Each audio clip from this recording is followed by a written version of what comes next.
What up? What the deal? My microphone won't behave. Check. Okay, that's good. Oh, I never bent it this way. It's bending in a beautiful way. It's bending in a new and profound way. All right, y'all. This is No Suggestion. What's up? I'm Ralf Jean-Pierre. We got guest co-host Christopher Marucci's in the place to be. Second time on the podcast. Favorite place to be in the world. I've missed it every day since I've not been on. Oh, yeah, come on. Yeah. Come on. I'll take it. I'll take it. All right. And this week we have a beautiful new guest. Wow. Beautiful new guest this week. We got Riley Soloner. Riley Soloner. Riley Soloner. Wow, first try. Oh, good. Hey, yeah. We got it. We're here. It's wonderful. Live, baby. Live baby. in color, Thank you for having person. me. Oh, yes. Precious. I'm so glad to have you on. Gorgeous. Ralph. Wow. I feel seen and I feel loved. Thank you. How does it feel to christen yourself with like a very nice online persona thing? Online persona. Or is that everywhere everywhere you go you are precious gorgeous? Well, that's wow. I mean, I have no idea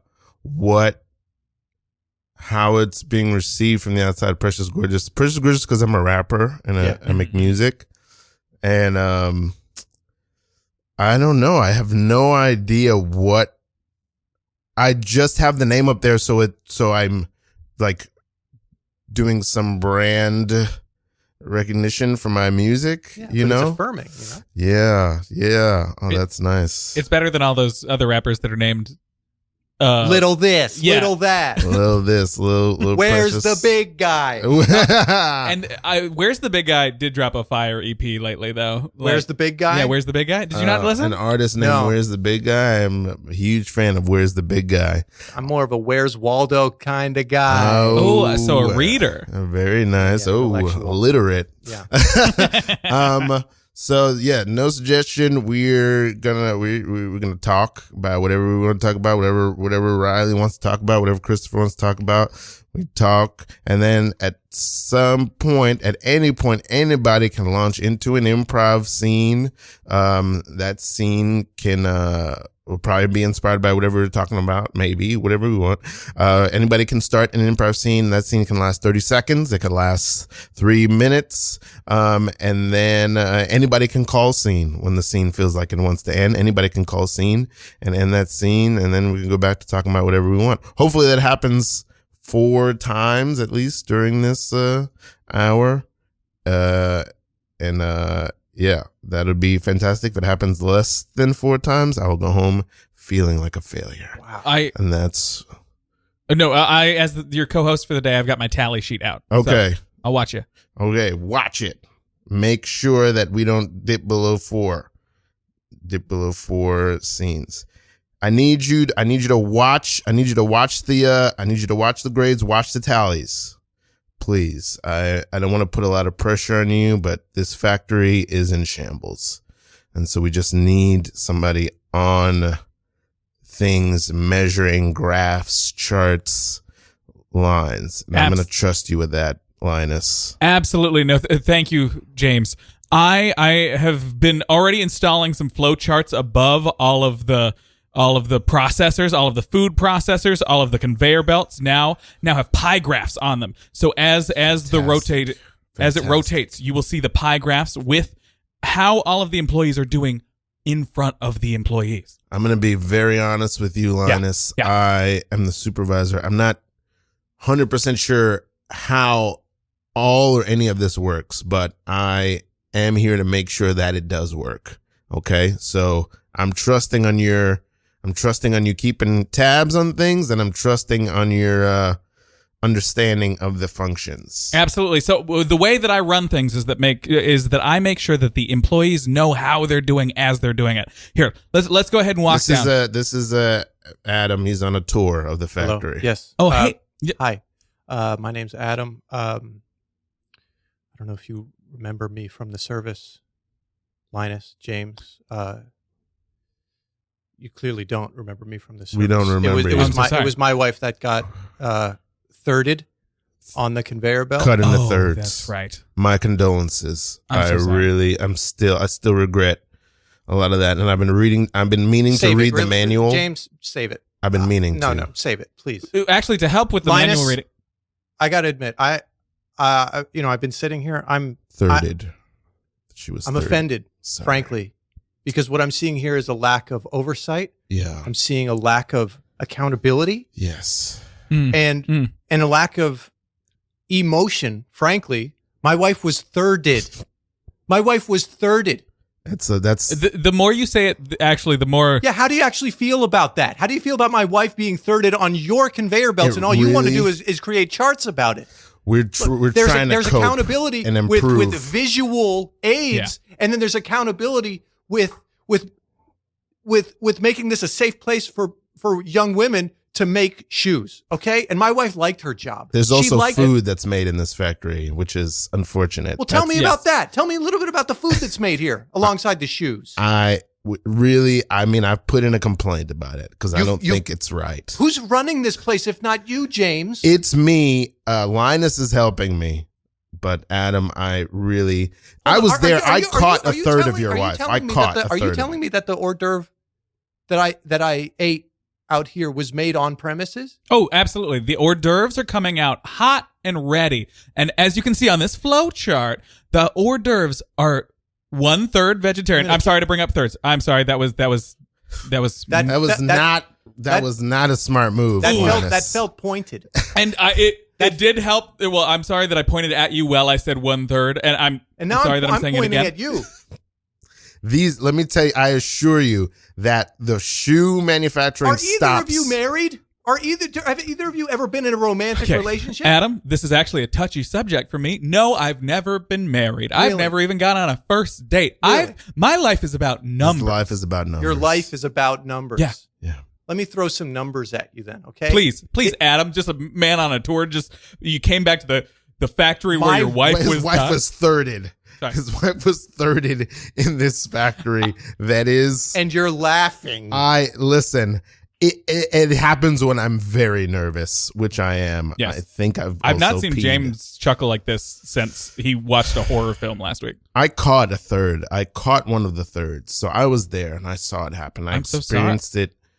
I can't say I've experienced what you've experienced. James, I'm so sorry. I felt the weight of You're a third going to of a apologize to woman. James before you apologize to me? Oh, I'm sorry, Adam. Were you there during this He was horrific accident? there. It was take your husband to work day. Oh, I did approve that I initiative. was I'm so there. sorry. Okay, yes. I was there. I was holding the lower third of my wife. Oh, that's right. I'm just remembering now. I had the middle third. Yeah. I did catch the middle third. And you caught my an wife's opposite of a beautiful birth. shoulders and head. It's the opposite of a birth. It was a death. See. Yeah. Oh, beautiful. Fantastic. All right. That's one. We got 15 minutes. We till the got next one. Yes. I always forget what the opposite of a birth is until somebody reminds Is me. it? Hey, well, yeah, there's a lot going around. So Is a true death. Talk to me, Riley. I want to start. The big thing, the way I was introduced to Riley was I think it was at a clown show that our friend Tally, her class clown show at Brooklyn Comedy Collective. And I think the first thing that Tally told me was that you had just come from studying with Patch Adams. That's the first thing I heard about you. yeah. So tell us that story. How much background is there? Go all the way into it. All right. Let's see. My parents met through a hippie commune that is called the Hog Farm. The figurehead patriarch of this hog farm hippie commune is named Wavy Gravy. He's a legendary hippie clown icon who runs a circus arts summer camp called Camp Winter Rainbow that I refused to go to until I was 13 years old, where my parents gave me an ultimatum to either go to summer camp or Hebrew school.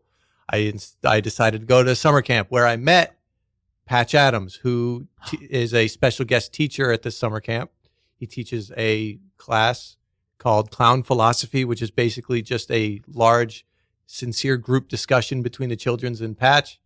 And he's known for many things. Chief among them, he calls himself a clown who became a doctor. So he has a movie about his life. Yeah, that's how I know of him. That Robin Williams movie from maybe 25 years ago? 97, 98? Yeah, around then, yeah. So one other thing that Patch does, he has an organization called Gesundheit Institute. One of the things they do is they organize these volunteer humanitarian clown trips. They pack an airplane full of clowns at any experience level, and they go to different countries. For, I think, 20 or 30 years, they were doing an annual Russia clown trip, going to hospitals, orphanages, usually hospitals and orphanages in Russia. And my dad went on one of those clown trips in 2001. Wow. And so there's some generational kinship kind of thing going there. This past summer I went to Gesundheit's, the piece of land they own in West Virginia, where they were doing workshops on humanitarian clowning.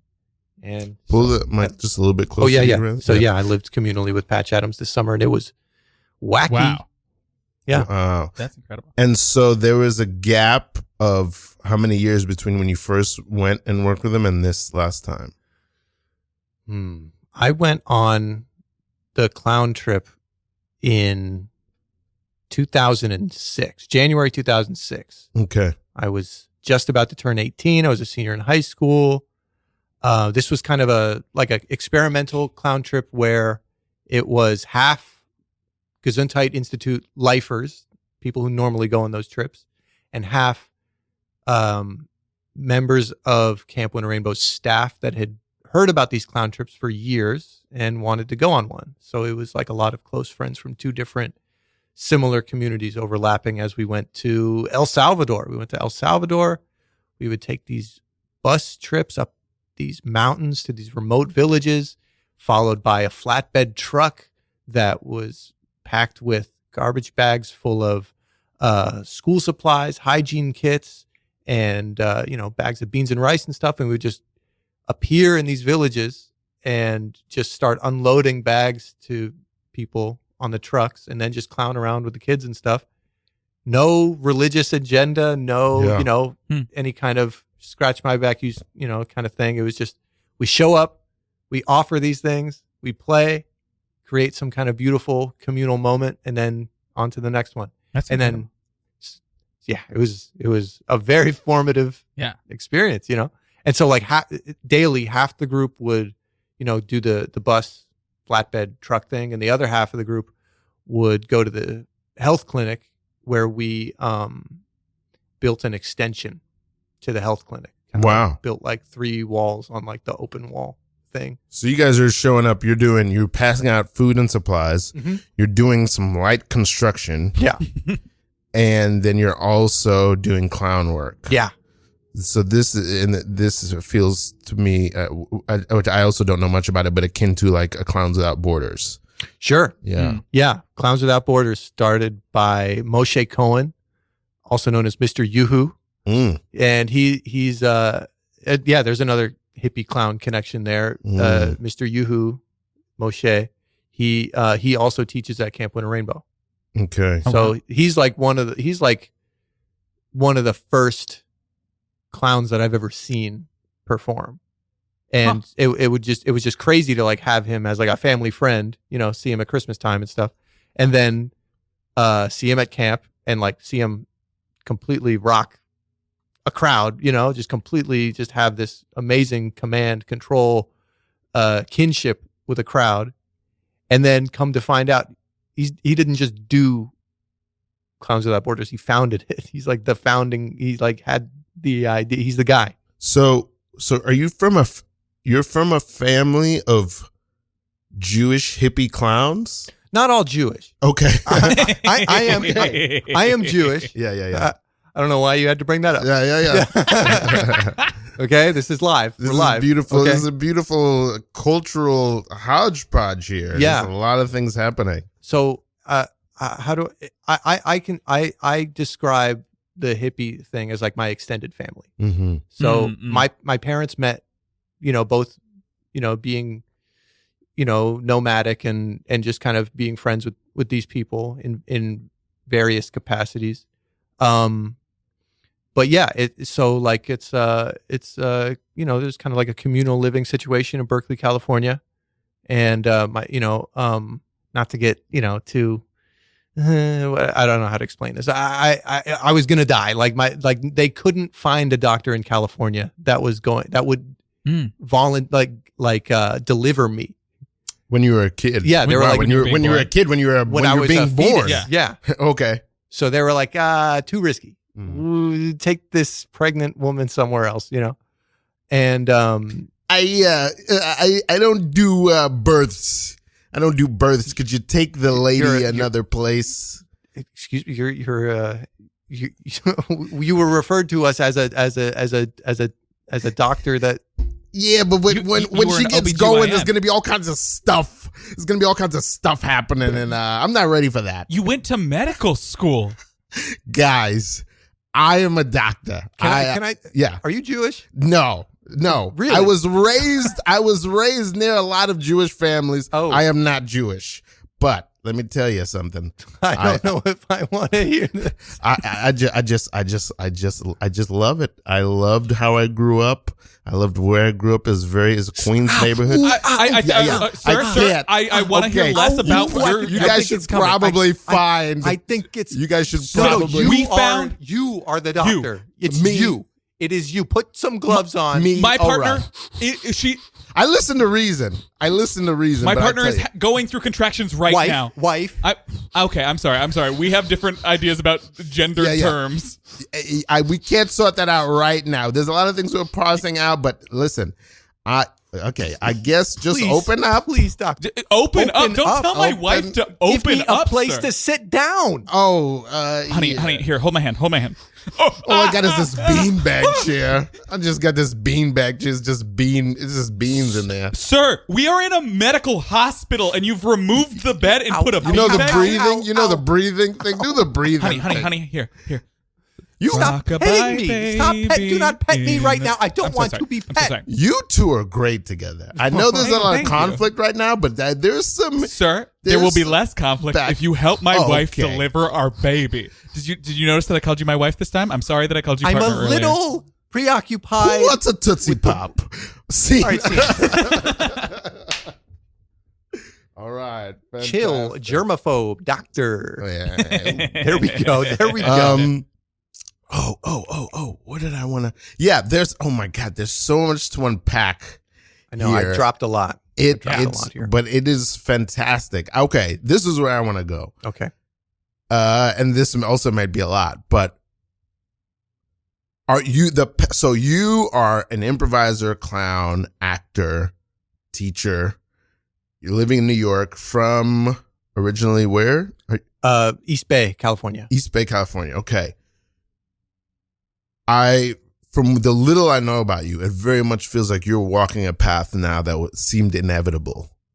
You're like walking a path that seemed to be laid out for you as the child of two hippie clown adjacent parents. I think, well, thank you. That sounded like a compliment. I think it is. I find that so fascinating. Thanks. I want to talk a lot about it. So I moved to New York 15 years ago, emboldened by these years learning how to write and perform at this summer camp and being around all my closest friends. How many years did you attend this camp? I went for 10 consecutive summers. Oh my God. So like once I realized how special this place was, it was just, it broke me out of my shell, and it was all I wanted to do every year was just be there, right? Because it took some convincing from your parents. So how long into the journey was it that you were like, oh, wait, I do love this? I think the second or third night at a session at camp, is there's an evening program every night. And so there's a talent show called the Tornado of Talent. Mm. And it's just kind of like, you got a song, you got a poem, you got a dance, anything that you brought from home, do it on stage. And, it's a lot of times it's the first time they've ever been on stage, it's ages 7 to 14. Wow. Or just try something, don't know how to juggle, just do a juggle thing. Who knows, and it's a magical night. And I had a journal with some absurd poems, and I read them, and that was kind of like a proto stand-up comedy thing, and it just went over really well. And I was like, oh, okay, wow, I can trust myself. It's the most accepting audience you're ever going to find. So it was just a very potent, emboldening experience. So multiply that over 10 summers where, I'm growing up there, teenager, young adult years. And then I have friends who are either going to school or already live in New York. And so I learn about the UCB theater, and I see a show there, and I go, I got to do that. Mm.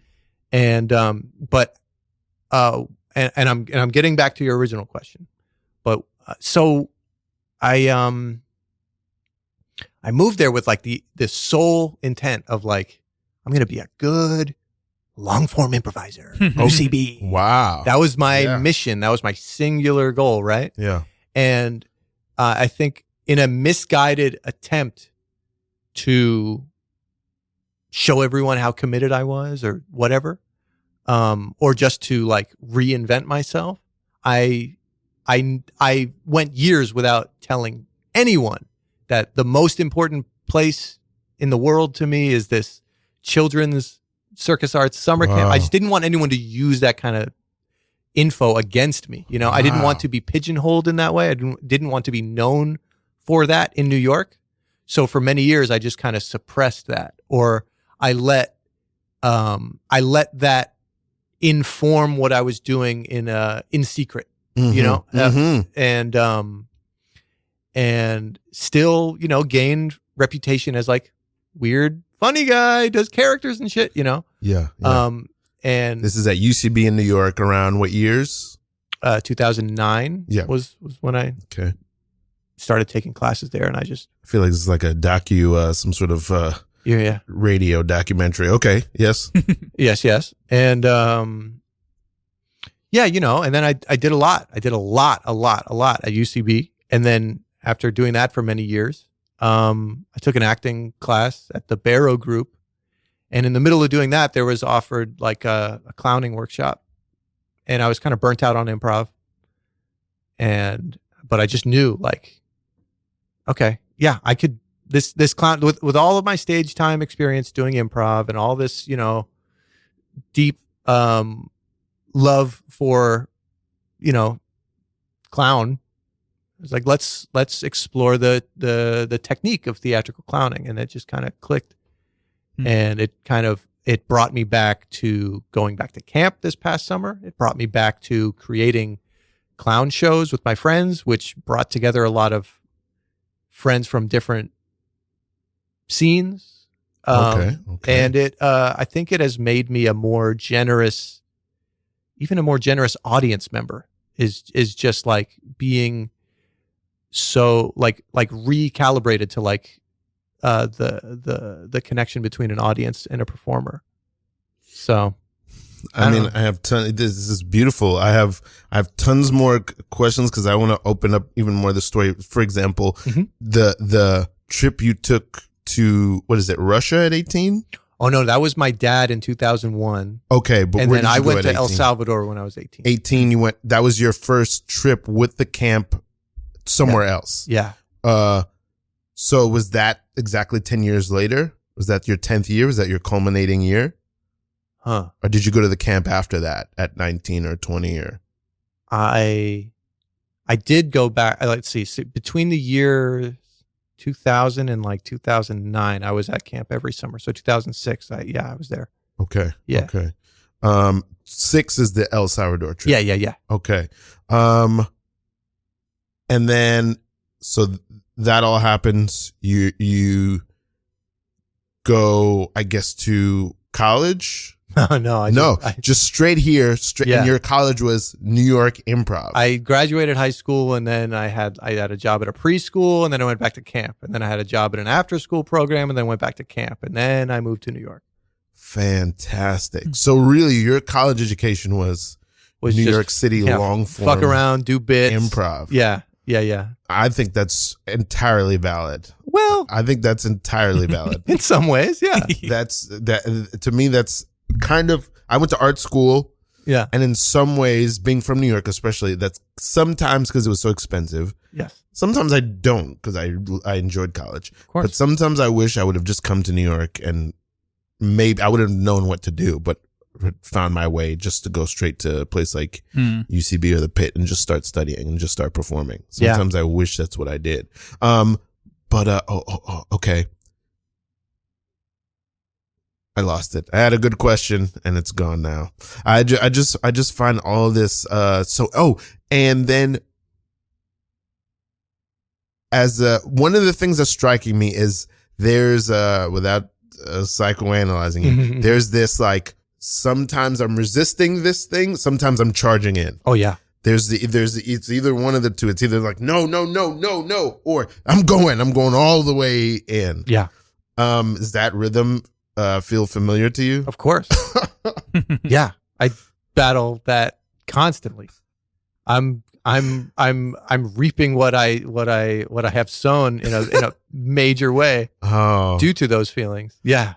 Which is that a melange of wonderful and terrible things? Yeah. Yeah, absolutely. Like I'm let's see. So coming out of the pandemic, right? I was doing a show, like a show on Twitch that I loved, right? And it was like just a little weekly laboratory for me to just try out any idea. What was this show and where was it at? It's called Googie Morning. Wow. Googie Morning. I'm obsessed. Saturday mornings, right? And I had a little following, and they would chat along. This was online. Okay. Yeah. And it was just like a great pandemic era little synthesis of my favorite UCB stuff, which is like, let's get the audience involved. Let's try anything. Let's experiment here, right? And it was very beautiful to cultivate like a deep connection with the people that kept showing up, and really come to understand that they're like down for anything. And I just need to commit to the idea and we'll have fun together, but it wasn't a lucrative thing, and I felt weird about selling like low quality t-shirts and mugs and like begging people to like, keep, buy a sticker like it's not gonna. So anyway, my big idea, I'm going to go to coding boot camp and I'm going to get a job in tech, the only growing industry. And then I will be able to release that tight grip of expectation from my art that I've had for like the last 12, 15 years. And instead I could just do the art freely and then have the job that funds the art. Right. Yeah. I'll just put it like this. The school was so bad. And besides the fact that I hate coding and it was just, I thought it was gonna take, and it just didn't take, right? Besides that, I got a phone call from the New York Attorney General's office. About the fact that they're considering, if they can get enough evidence, they're considering opening a consumer fraud case against this fucking school that I probably can't name because I can't blow the lid off of this. Yeah. But fuck, man. Like, oh my God.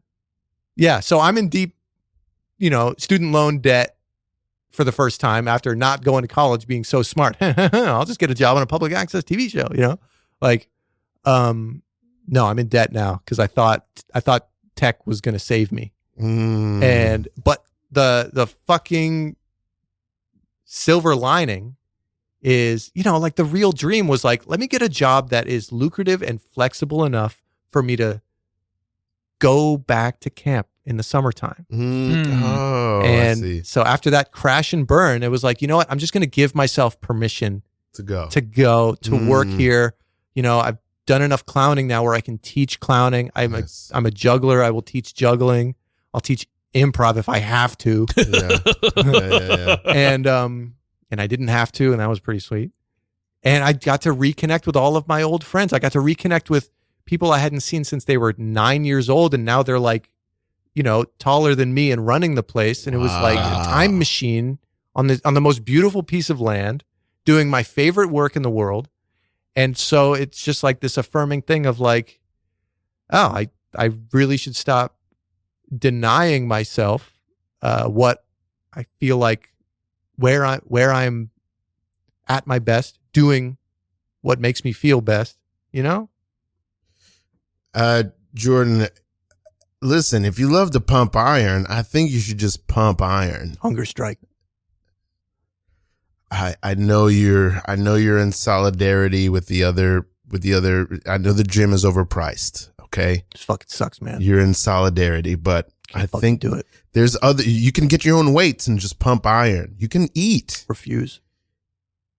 Jordan, first of all, I appreciate you even talking. to me Lower the because prices. Your neck. Lower is, do a grandfather deal. Grandfather us in. Raise These the are great prices. ideas. Raise the prices for new members. I hate the way the fact that I own the gym gets in the way of our friendship, and I want to see you pump iron, whether it's at my gym or not, I want to see you pump. Hunger strike. I haven't pissed in 3 days. Okay. And I know it's in there. Well, I'm gonna keep holding it. Okay. Well, I don't know. Lou, are you going to sign into the gym or not? Lou? Yeah, sorry. I was wondering, is this elliptical taken? You're just sort of sitting there. I'm sitting here. Jordan, you make the other customers uncomfortable. You don't have to hunger strike at my gym. I'm happy to see you, but I'll bring weights to your house and pump iron with you. My visible emaciated state making other members of the gym uncomfortable is the whole point. Your neck is still so thick, even as thin as the rest of your body has become. Your neck is still so thick. Yeah, if you're not going to work out, would you mind spotting me while you strike? You do the elliptical? I'm on strike. I will not pump. I will not eat. I will not piss, and I will not spot. You're gonna have you need a spotter for the elliptical. I've been going through some balanced stuff lately. We don't shame people here, Jordan. I'm not shaming anyone. I would just like to feel a little bit protected. I am justifiably confused. This is a crunch. It has been I come here to be respected and to find community. Do you know they spell? Well, this is a different gym, but just a little trivia while we're all, Are you hunger striking multiple gyms? I'm hunger striking this gym. I was just going to say have 12 branches. Did you know Planet Fitness spells the word judgment wrong in all of their marketing? They spell it with an E in the middle. There's no E in judgment, except for the one in the ment part. JUDGEMENT is wrong. All right. Back to what we were talking about. So no on the spotting. Can I try the elliptical by myself then? How do I spot you on the elliptical? How do you need spotting on the elliptical? Well, it's sort of like as my right side goes to one way, if you could just like hover over my shoulders, I would really greatly appreciate that. He's got inner ear stuff. He's got bad balance. Jordan, you've let this consume you. You want a spot. I see you want a spot. I see you want to eat. I'm curious if I can even spot it. Like this is... Just spot. You don't have to pump. You can still hunger strike. You can still not lift weights. How about you lower the prices and I can eat something? My family's... Oh, your family's going through something? My family's going through Everybody's family's going through something these days. What happened to the days when nobody was going through anything? Your neck is becoming inflamed. When was the last time everyone was going through something? Hey, Jordan. Dude, while you're in this heightened state, I'm going to spot him quick. Oh, this is a good spot you're going to get right now. Oh, I can't breathe. Can you spot this squat? I'm going to do a weightless squat. Jordan, I'm going to lower the prices 13%. I can't breathe. 13%. Jordan, 13. Do you need a spot? You need an EpiPen? You need a spot for your breathing? Yeah, I think I got stung by a bee. All right, see. All right. Okay. Okay. How are you about commerce? How are you about getting money, asking for money around your art? How are you about that? Oh, the worst in the world. Yeah. My God, if I could do everything for free, I would. And it is bad for my own personal banking account. But my God, if I could just let everybody in to see all the things that I do for free, I would be happier than ever. Because give art to the people who want to just see it. Like, why not? But it has led me to, like, if I go out for dinner after this, I will be in financial ruin, as they say. Yeah. Yes. Yeah. Yeah. That question to me is so interesting. I love what you were talking about Googie Morning. Googie Morning. Just about, how would you characterize it? Did you have a resistance or a fear or a dislike or around, like, I could just sell people merch that I make? Or was it how confident were you in even that business model? Well, part of it is that everybody's going through a hard time. It's the pandemic, right? Mm. And it's not like I was in a position to support anyone else's show. So it just felt odd to expect people to have that kind of money for my little show. Mm-hmm, mm-hmm. And it was hard for me to put myself in the shoes of someone who might be happy to support the show, because there were plenty of people who did buy the shirts and the coffee mug and everything, and another part of it is, it got repetitive. It got a little sweaty. It could really, be really nice if somebody could buy a t-shirt, it's hard to repeat that without, letting a little bit of self-awareness kind of creep in the form of, like, geez, I wonder how many more times I'm going to have to say this. And it's, just it's grating. Mm-hmm. And then, there is kind of like there was at the time some doubt over, like, is the show even good enough? Is the merch even good enough? Like, are people going to like this? And people were very kind, but it just all of these little factors kind of pile up into a discomfort over, like, not wanting the show to be about that. And then I think most importantly is, like, that shit really works when the reach is wide. Okay. And what is more important to me, and where the show was actually special, was when the reach was deep. Yes.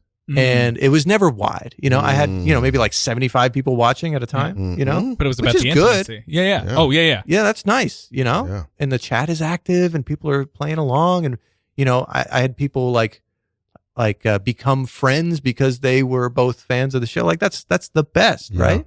And so it becomes this balancing act of, like, well, how much do I really want to exploit that just so, like, these cheap t-shirts are being moved. Right. Yeah. Like, I don't know. It just wasn't like a sustainable model. If, like, I had 1 million people watching, then it's like, okay, everybody buy one shirt and I'm a millionaire. But, like, asking the same 75 people to buy a t-shirt every time I do the show, it's like, I'd rather just do the show. I do have a question. Yeah. So you said that some people in your streams found friendship. Yeah. Do you know, like, and it's okay if you don't, did anyone, like, find love in your streams? They did? Yeah. I had a feeling Which they is did. like a beautiful thing, because, like, that's how me and my wife, like, connected was through a show. Really? What show? Come on, tell the story. Yeah. Please All right. tell it. Okay. So, damn, how far do I go back? 2010. Okay. So the Chris Gethard show, before it was, like, on cable television, before it was on public access, it was at the UCB Theater, monthly midnight show. And it was like the community event. Like, you had to be there because something crazy was going to happen at every show. Yeah. And sometimes, it feels like a different era of New York improv. Yeah. And sometimes, like, and the most important aspect of that unpredictability was it wasn't always good vibes.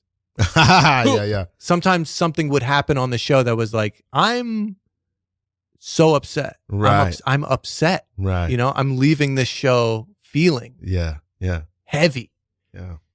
And so that feeling started a month before the actual show, when the show next month was announced as this event called Lonely Cowards. And the deal with Lonely Cowards was, it's the middle of the summertime. This is an insular, incestuous community of young, enthusiastic, arty NYU nerds. kids. Yeah. Hell yeah. Yeah. Let's stop fucking around and let's email this email address with our 3 crushes. Whoa. And then we're going to put them all into a spreadsheet. And then at midnight on Saturday, July, whatever, if there are any matches, they will be revealed on stage live in front of everybody. Holy shit. Oh. Right? Oh my God. So it's Chris, on. and this is Chris Gethard putting this together. This Yeah. is, wow. Yeah. That guy is a fucking, he's an So it's anarchist, like- that guy. Brilliant. It's on, right? Yeah. And it's the talk of the town Oh my for a God. fucking month. Who's on your list? Well, who's on your list? Well, And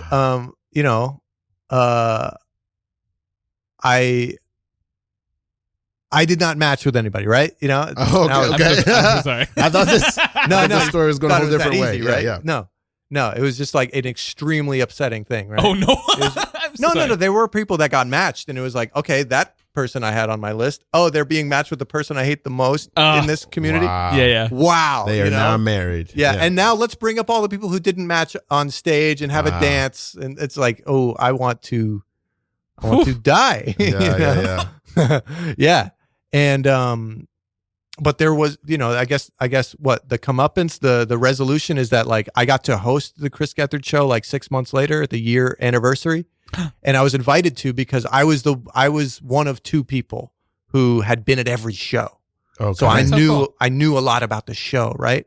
There was one other person who was offered to co-host with me, but they didn't want to because they didn't want to be known for being that much of a nerd about the show, right? I feel like you're just taking hits at every turn. Yeah, right? Yeah, but no, I'll take it. I want to be on Yeah, stage. yeah, I want to yeah. be on my favorite show, Yeah. Yeah. And years later, I confess to this young woman that I have a crush on, that like I'm in love with you, and we start dating, and then 5 years later we get married. And Wait, what? So Just yeah, like we that? skipped so many I know, steps in there. but Yeah. so I find out years after we've started dating that No. she had the most people writing her name in Lonely Cowards, but she never submitted her list because she didn't want to be matched up on stage like that. I find out that she was the other person who had been at every Chris Gethard show, Oh my God. but didn't want to be known for doing that. And now she and I we just celebrated 5 years married, Oh! 10 years together. Wow. Love is real. Oh my Yeah. God. And I'm she's gonna pass listening out. and she's listening to this right now. I love you, baby. Wow, It's 2020. It's 2020 Gar. We smoking every night. Wow. Shit. That last bit didn't mean anything to me. Yeah, but- that's right. Okay, so I'll quickly explain. 2024. No, we don't call it 2024 no more.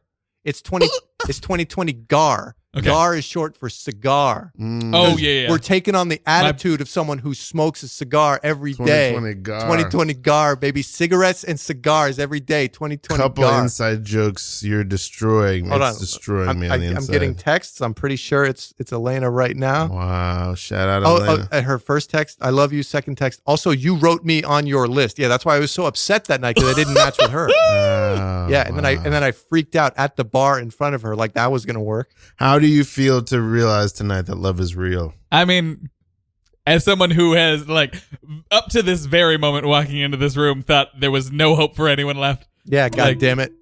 This is really doing things. I'm gonna start sending some texts as soon as like everybody Yeah. watch out for your DMs All tonight. you because- lonely cowards out there, you start texting back. yeah. Christopher Marucci is gonna be sliding into DMs tonight. Yeah, and it's gonna work. Yeah, Yeah, man. Wow. yeah. I mean, okay, but okay, I need you to flesh out this story though. Okay. I'm sorry. Did you just tell me that you loved me? Yeah. Is that a problem? Or am I coming on too strong? Like that's pretty strong. This is I'm sorry. This is a Bloomingdale's. And I think that dress looks perfect on you. Do you want me to go get a different size? I think this was. I want to say it's my size, but it's a little tight to be honest. Cool. And how are you feeling about the color? Wait, hold on. There's a lot happening right now. I'm very embarrassed. I love you. Hello. You're peeking. I'm like looking at you from my inside my fitting room, and Is any of this a problem? What do you think about? What do you think about this dress? Is it too tight? I love it. I love you. You're beautiful. I think I've loved you for years. I feel like you. I think about you all the time. He thinks it's a little tight. Yes. We get along so well. I'll be right back. Okay. Sir, would you like anything? Because cold brew. With oat milk. I don't know if he's a waiter. Sir. This is a Bloomingdale. I'm in love. Anything is possible. Anything is possible, but I will not get you your coffee order. If he comes back with a cold brew, sir. I will take you out on a date. If he comes back with a cold brew, but I will go out with you on a date. The rest of my life is in your hands. I hate the shirt that you're wearing. I work at Bloomingdale's. If you want me to go pick you out some new clothes, I will pick out some new clothes. If he doesn't come back with a cold brew, I'm not going out with you. If you want me to even think about cold brew, be nice to me. Okay. Let him pick you out a shirt. I will. Oh, you will be looking so good. Thank you. And you said nitro cold brew or is just cold brew? Okay. Cold brew's perfectly fine. I'm not so attached to oat milk. I am lactose intolerant. Soy, almond. You'll get what you coconut. Great. All right. I'll be back. One size up in yours and a totally different shirt. Whatever kind of coffee. I'll take any shirt. Any shirt that you think. All right. That seems like that insults you. The coffee insults me, but I do know where the expensive shirts are. Okay. So you will rue this. I will be back. You'll pay for the shirt. The coffee insults me, but sir, he heard you. Sir, I barely walked away. I barely walked away. How could I not? Are you in love or not? It was a slam dunk. Are you in love or not? Of course I am, but I'm also I'm a wacky guy. Okay, I do like that about you. But I'm in a fitting room. This is very forward. I'm making moves, babe. I'm making moves. I need you. I know you respect big moves. I do respect big moves. This is just a lot, and I'm a lady in a fitting room, and you're a male, and you're just marching in here. So much more than a lady in a fitting room to me. And here is that dress, and I also just brought you an extra pair of these shoes that I thought might work well with it. Oh wow, these are very nice. Yes, okay. absolutely. I brought you an extra pair of these shoes. I am not Irish, sir. That's what I hear. What is? Are you a mean guy? Are you a mean guy? If someone was attacking you, I would kill them. He's helping me. What was that? I am just trying to help make a sale. I'm not a mean guy, but I don't think you need more caffeine. I'm a former Marine. I am turned on. This. I have to say I am turned on by this guy. He's a little erratic. I don't know why you're telling me this. I'm just trying. Do you think you'll make a sale? Because I work on commission. I really could care less. The cold brew rule still stands. Okay. All right. Well, I'm going to get this dress because I'm committed. I believe in myself. I believe in our love. I believe in this gentleman's ability to get me a cold brew. Well, I did find this shirt that says, "I hate the Irish." I'm just stressed out and I need cold brew. Bloomingdale is going wacko. See.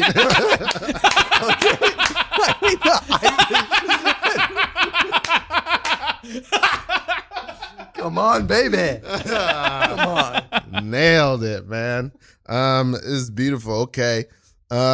Man, we're having such a good time. That's such a beautiful story about you and Elena Soloner. She took my last name and it was her idea. Woo! Oh, damn! I got to meet her twice. Go! I couldn't believe it. That's beautiful. It's so nice. What was her maiden name? What? Just for banking purposes, I'm not going to release that information. Okay. Yeah, and sorry, what was your mother's maiden name? Just while we're on the topic.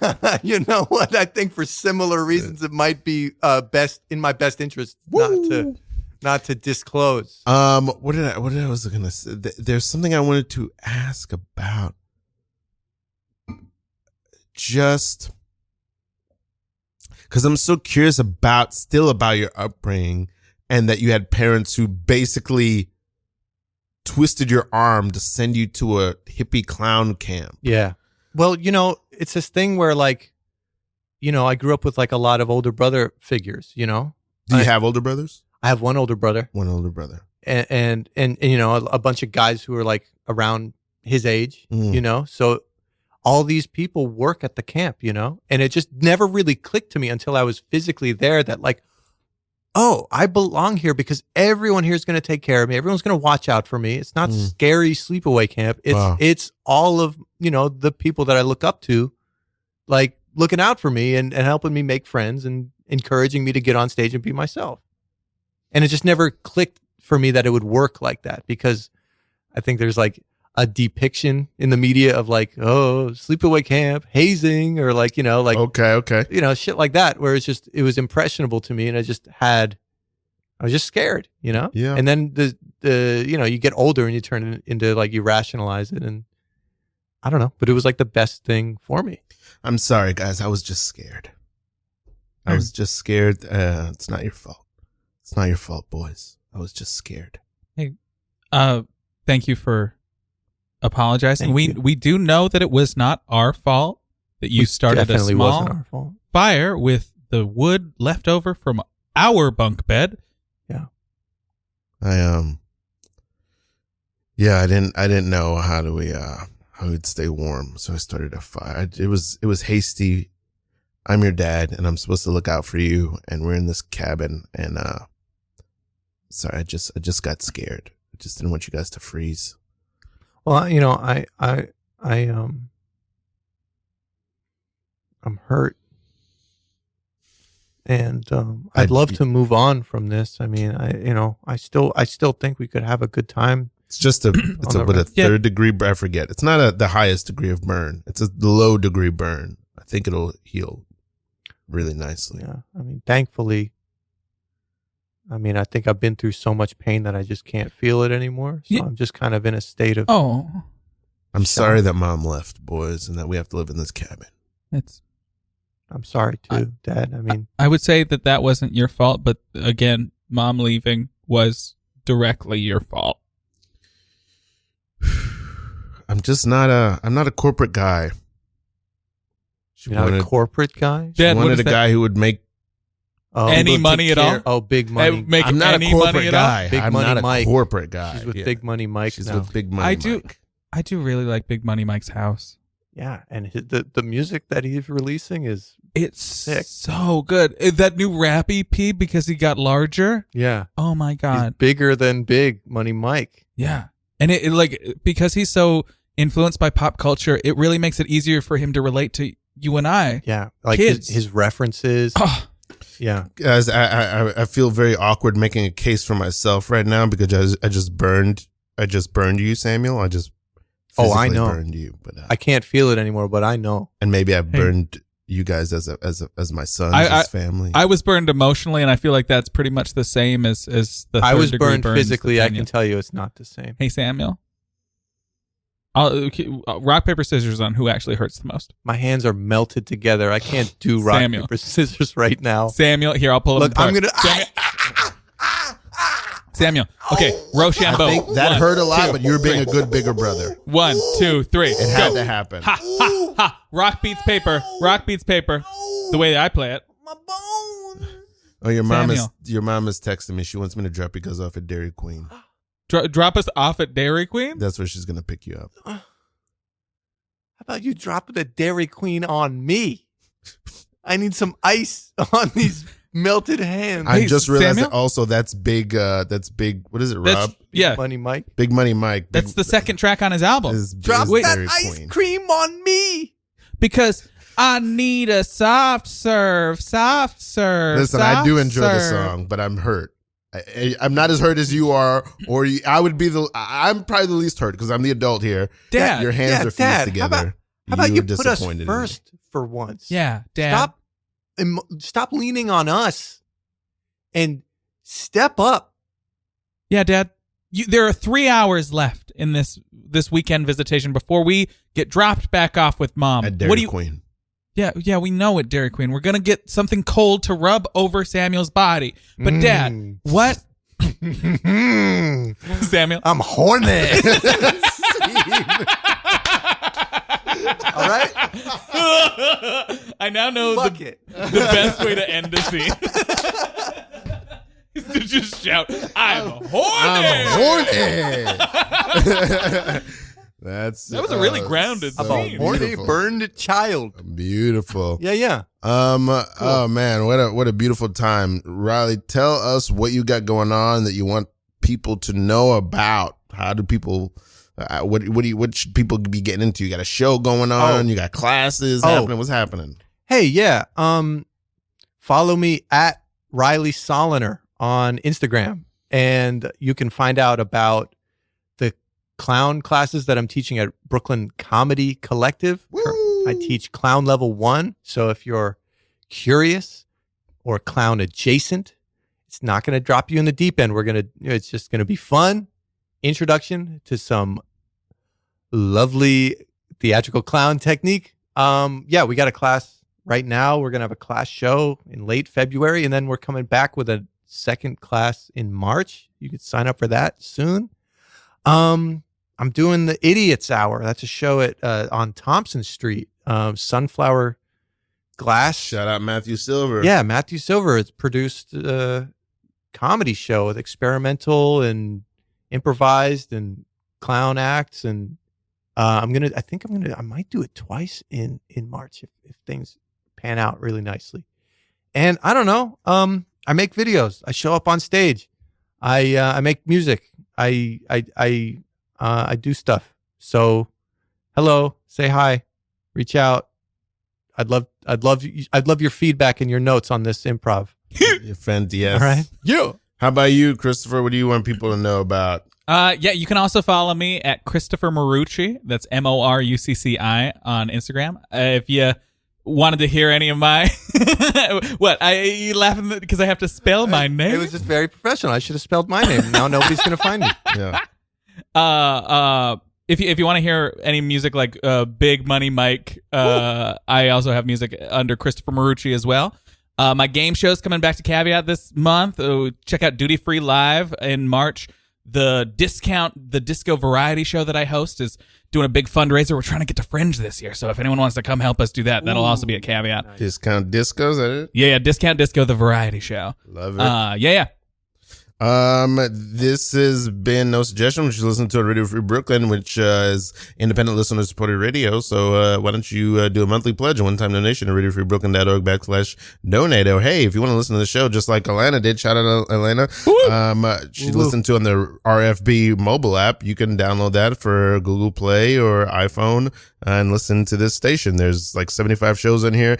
I'm Ralph Jean Pierre, aka Precious Gorgeous. I have my music that I make. I make rap music just like so Big Money good. Mike. You can find that at preciousgorgeous.com. You could look me up if you just search Precious Gorgeous, or just go to my website. Everywhere to find me is on my website, preciousgorgeous.com. I am horny. Yes. Horny. Okay, well, it's just 3 dudes in shirts. All right, dudes in and shirts. no pants. Oh, yes. All one group kiss. No right pants at at the all. And you'll never. Wow, I've never felt so good. All right. And that's it. This has been No Suggestion, everybody. What's the last word we're gonna leave on? 2020 gar. 2020 go. We smoking. Gar, yeah, we smoking. Tobacco. Good night. We love you guys.